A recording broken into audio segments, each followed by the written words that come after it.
This is a Bugatti Chiron, and it is currently the fastest production car you can buy. It'll do 261 miles per hour. It's also the most powerful production car you can buy. Back here is an 8-liter quad turbocharged 16-cylinder engine that makes 1,500 horsepower.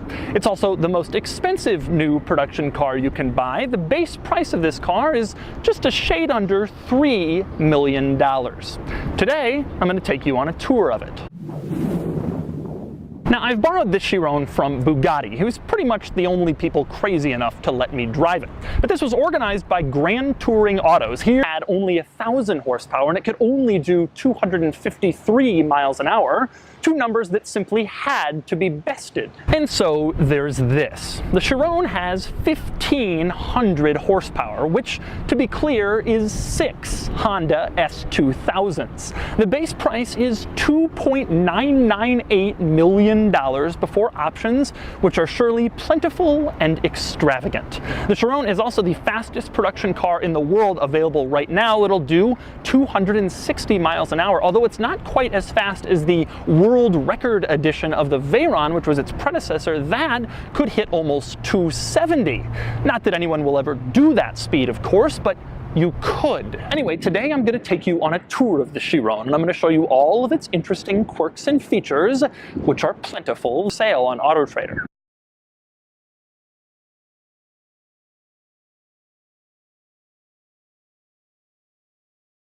Now I'm going to start in front with the grille, which is a very distinctive shape. They call it a horseshoe-shaped grille, and it has been a characteristic shape on Bugattis going back to the start of time. My favorite Bugatti that used it was the EB110, which had a totally different front end that didn't really work with the grille, and yet they incorporated it anyway because Bugattis must have this grille. Another thing I like up front is the LEDs in the headlights. The design of them, the look of them is very cool, with these 4 little squares on each side. It is a very nice look. These are just the regular running lights. If you're wondering why the lights are flickering, it's due to the frame rate of the camera. The lights actually look solid when you look at them in person. They don't actually flicker when you see this car on the street. Now, when you turn on the headlights, they come on in the middle of the outer 2 running lights. Turn on the brights and they turn on in between the inner 2 running lights. Sort of a pattern to welcome you to your Bugatti experience. The welcome lights are also a little hard to see due to the camera frame rate, but basically as you approach the car, they first light up one at a time at half brightness from the outside going into the grille in the center, and then they light up at full brightness going the opposite direction, which is really cool. Also cool with the headlights, on the inside of the headlights you can see that there is a little duct there.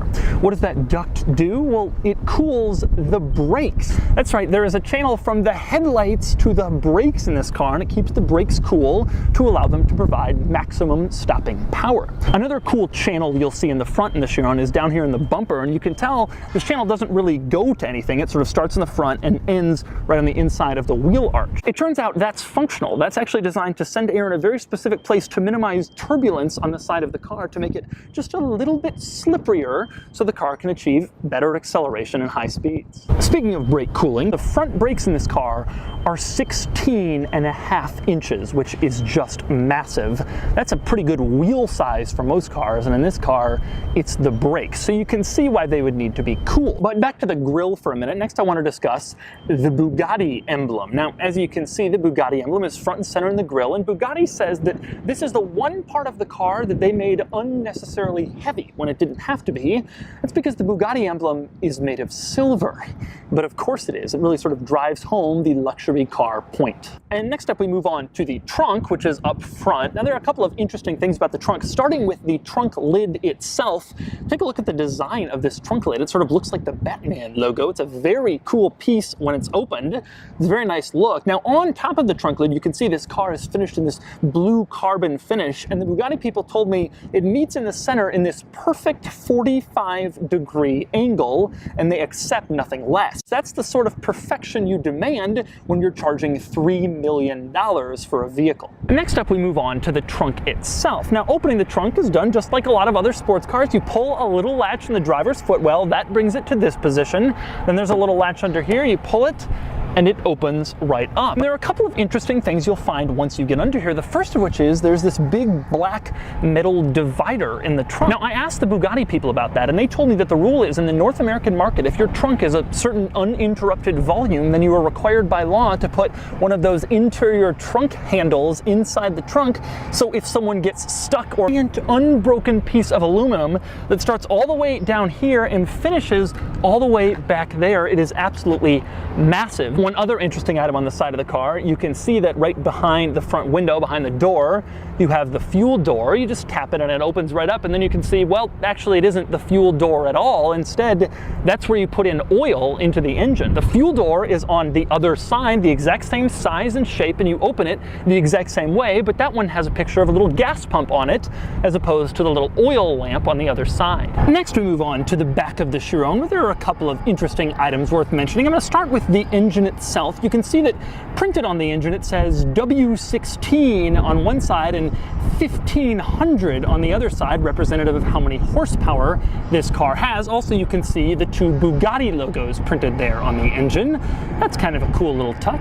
One interesting item about the engine, though, is it can't be accessed. You cannot actually open this to get into the engine, so you can't tinker on your Chiron by yourself, which frankly is probably a good thing. That's why the oil cap is over there on the side looking like the fuel cap, so if you want to add oil, you can do it through there. Otherwise, the engine is best to be left to the professionals. One other interesting item in the vicinity of the engine, you can see that line that goes across the center of the engine. It goes right down the middle. Well, that line actually goes down the entire car. It's carried throughout the entire vehicle, including in the interior, which I'll show you in just a minute. Next up, a couple of other interesting traits back here. Now, obviously, you can see the brake lights on either side. That's no surprise, but there's also this red strip of light that goes down the entire middle of the back of this car. The Bugatti people told me that the designers refer to this as the kiss goodbye, since if you ever try to race a Chiron, this light will give you a kiss goodbye as you see it pulling away. Next up, you can see another important item worth mentioning back here, and that would be the wing. Now, the wing has several different positions that it can be in. Right now, it's in kind of its normal position, which it's in a lot of the time when you're driving along, providing some downforce. Now, the car has various drive modes, which I'll get to in a minute, and they sort of change the position of the wing. For example, if you're in handling mode and you're on a racetrack, the wing changes to provide more downforce, better for going around corners. If you go into top speed mode, it lowers to make the car more slippery and more aerodynamic, and the wing can also make itself into an air brake. So when you slam on the brakes at high speed, the wing shoots up and basically provides drag to help you slow down in addition to the regular brakes you already have. One interesting quirk I like about the wing, you'll notice that the wing is made of carbon fiber, just like the rest of the body of this car, but take a look when it's up, there is even carbon fiber underneath the wing. Now, mostly when the car is parked, the wing is down, so you probably won't see that, but Bugatti decided to put extra carbon fiber under the carbon fiber, just in case someone parks it with the wing up, in order to ensure that it always looks perfect. That is impressive attention to detail. Also cool, the brake light is kind of interesting. It has this sort of arrow design on the top, and they light up when you press the brakes, or you put on the turn signal and they blink, and it's kind of a cool look that's kind of a departure from your typical car. Interestingly, the third brake light in this car, the one in the middle, is hidden. You would never know that it's there, but when you put the brakes on, you can see it. It's just a thin little strip of brake light right above the Bugatti logo in back. And on the subject of the far back of this car, we have to talk about the elephant in the room, or at least the elephant on the bumpers. For all Chiron models sold in the United States, Bugatti has to install these big black plastic bumpers in back in order to meet the United States federal government 5-mile-an-hour bumper safety regulation. You will not see this on any other Chiron sold anywhere else in the world, only on the US cars, and I suspect most US owners will remove them the moment they take delivery. Of course, one other item we have to mention is the sound, and so now we will take a listen to the Chiron.